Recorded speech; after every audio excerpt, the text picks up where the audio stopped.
So today I want to talk about this movie straight out of Compton, man.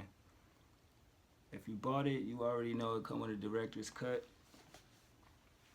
and that version of it is awesome. It also includes the theatrical version, but I didn't watch that. I watched the basically the unrated joint. It's the Blu-ray. When you buy it, it comes with the DVD, but as you see, we gave the DVD away to an auntie or whatever. And I was like, why did you do that? Like, it fucked up the whole packaging and shit. So basically, I'm gonna buy this shit over, but I'm not gonna open it. I'm gonna keep it closed. But this movie, um, definitely, it was good. I enjoyed it. You know what I mean? It told various stories. Some people said it was basically an Easy E movie, but it kind of wasn't. It starts off opening scene with Easy E. You know what I mean? 1986, him at the crack spot. They got the old school.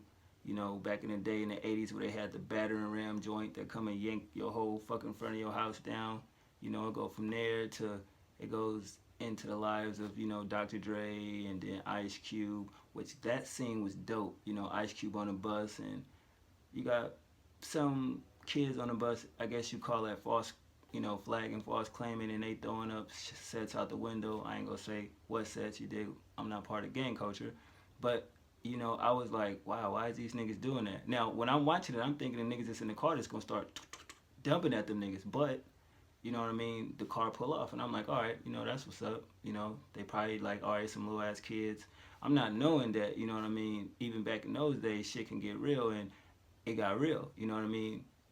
Compton Menace is basically the gang member that hopped on the bus and was just like, just letting them know like gang banging ain't what you do. You need to be gang banging these books. You know what I'm saying? And basically, don't get into some shit that you ain't a part of, because it'll be a nigga that'll kill your ass, and it'll be me. So I thought that was pretty ill. Then Ice Cube goes off and goes to his hood and goes into his crib and see Dr. Dre doing what he doing, and DJ Yella, and then it just had the whole group formulated and everything like that. I thought that was pretty dope. It showed Suge. Later in the movie, you see Pac, Snoop, and it shows the stages of Dr. Dre from here to Easy E to, you know, Death Row and so forth and so on. It showed each individual person lives and everything, and a backstory of basically Easy E. So I guess you could say it's an Easy E movie, but it definitely showed the ins and outs of what they went through as a collective, the NWA. But it was parts of the movie I felt like I wanted to see more of. You know what I mean? Because we understand when the whole NWA shit went away, Easy E definitely, dwelled in other acts like Bone Thugs and Harmony. I thought they would have gotten to that where he signed them and that part of his career. But it basically just showed his life with NWA, and then after everything he went through. So Ice Cube, the incident where he went back in a label because they didn't give him his bread, and we seen that situation happen. Dr. Dre, when he found out his little brother got murked, and his role was something that I never knew about him as a person, because when you were a teen coming up watching Dr. Dre and everything like that, the death row phase and the aftermath phase, like I didn't know he was such a violent person like that. So to see that on camera, I was like, wow, like that's pretty different. I didn't know he was like that. I just thought he was in the studio and just always with the beats. I mean, you see that, but they kind of gave his personality more of a edge to it. I didn't know he was like that. I remember people saying he hit D Barnes in the face, whatever the case may be, but I always thought Dre was more on the studio type shit. Like he's a genius at creating, from Snoop Dogg interviews and so forth and so on. Like that part of him I never knew was like that. But Suge, they had him down point. The part that really kind of I was like, wow, really, like, you know what I mean? Is this written as this really happened, or they just hyping up the movie? Was the car incident where dude was in his parking spot and Suge basically pistol up this nigga over a parking spot.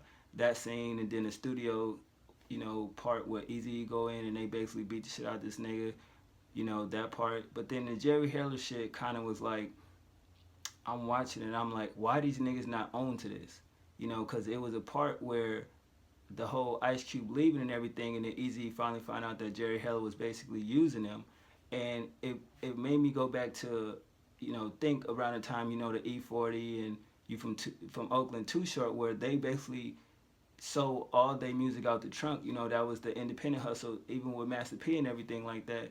And then that's how the record labels came, and you got your whatever, what have you. But the way Jerry Heller did it, from the instant he met Easy, you knew he was up to no good. And I never understood why they couldn't peep that, or at least Easy East couldn't peep it. I get what he looking at it as, but for some reason it's just like the part of him being a hustler and being street smart and everything like that. I understand the business part of it he didn't get, but I didn't understand why he couldn't understand certain things. You know what I mean? I felt like if that's how he really was, he was dumb to the fact to a lot of shit. It just didn't really make sense. Every time this nigga turn around, he like, yo, E, I need your signature. I need your signature. It's just like you shipping shit out, but what's coming back in. You feel me? In a part where his house, basically he had to relocate from a big house, basically downgrade to something smaller, but yet this nigga still living how he living.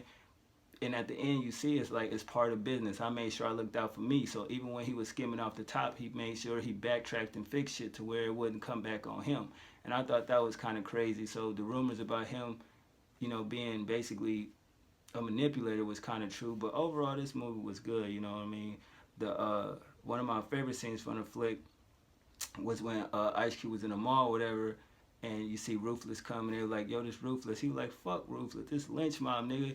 And then it was crazy because bro grabbed him off the not Ice Cube, but one of his homies off the escalator, came out of nowhere and was like, "Come here, nigga." And I was like, "Yo, that shit was crazy." Like, I was like, wow, that part was pretty amazing though, and they got it on, got a fight and everything like that. Ice Cube's son definitely did a good job with that role. Um, Even when after everything happened, and Easy reached out to Dr. Dre and everything like that, and he went to the club and seen Ice Cube, how everything happened, and then they finally talked and everything. And excuse me, it got to when Easy got sick and everything like that. It just came like that fast, and it was like, wow, like shit. That part was kind of questionable, but it is what it is. But overall, I think this movie was a good look. It definitely was. It was on the money where they said that it was a good film. It was. I will still, in my opinion, feel like a lot of it was kind of overhyped. You know what I mean? It's great for us as a people, as a culture, but I still feel like it's some fucking missing pieces to that puzzle in that whole that movie or whatever. You know what I mean? I didn't like the Pac scene either, because it was just like the way it happened, where Pac in the studio, you hear the song that's playing, that's the song for Machiavelli. We all know how Pac worked, and then Dre come and give him, the California Love beat. I felt like, okay, is this somebody working that in? Because we know at that point, when even Pac was doing All Eyes on Me, he wasn't really fucking with Dre like that. You know what I'm saying? They did the song, did the record, everything like that. But at the same time, we know how Pac felt about that. So I didn't really get that. You know what I mean? Pac said himself in interviews, like, yo, he dope, but he ain't worked in years. I don't really fuck with him like that. So I didn't get that part. And then the part where he really ran down on, not ran down on Suge, but when he heard gunshots in the thing, the nigga under the fucking table, you know what I mean, toasting the death row, whatever. I'm wondering, is that supposed to be the part where that was Puff Daddy's security guard or whatever? I don't know. I'm just wondering. But the way Dr. Dre was kind of in there, like, yo, blah, blah, blah, blah, like a tough guy. And I'm like, okay, if Suge was this big, people were scared of him. To me, I look at it like, I don't think that situation really would have happened without, Suge doing something. You know what I mean? Even the part where Dre kind of was like, I'm done. At the end of the movie, I'm done, blah, blah, blah. What you gonna call this? I'm gonna call it Aftermath. And then it just stopped there. It's just like, that can be a movie in itself. That could be set up for a Dr. Dre film. Even the character that played Dr. Dre was on point. I didn't feel the character that played Snoop, even though it was a quick, little shot, it didn't fit. MC Ren character was kind of, it fit a little bit, but not really. But overall, I mean, the movie was good. I definitely will run it back and watch it again, but this time I want to watch the theatrical version and compare the two. Because the fucking unrated version was goddamn damn near 3 hours. So I'm like, holy shit, you feel me? That was a long ass movie. But yeah, man, it was a good film. It was definitely worth the wait. I definitely couldn't see myself going to the theater to see this. you know. But I'm glad I got to enjoy it, you know, at home and everything like that. But overall, I fuck with the film. It's dope. You know what I mean? It is what it is.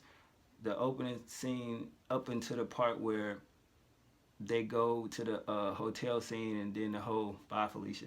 I was like, okay, now did that really happen, or was that written in there because of the term? You know what I mean? Because we know that was on Friday, and it was dope to see Ice Cube actually in the scene where his son working on the Friday script. I thought that was pretty ill too. You know what I mean? So I just feel like it's good points in the film. It's a good film, but it's a lot of shit that where certain parts of the movie could have led into other stories that I really wanted to see, but I didn't get to see. So you know, I didn't take no notes just straight off the head, but it's definitely good film. But when I see the other version, the original version, I definitely want to come back and add little liner notes and shit like that to, you know, give more in depth of what I was saying. But other than that, man, it's a good film. You know, out of a rating of a 10, I give it an 8. You know what I mean? It just felt like some shit was overhyped, some shit was cool, but some shit could be like, I don't really know about that.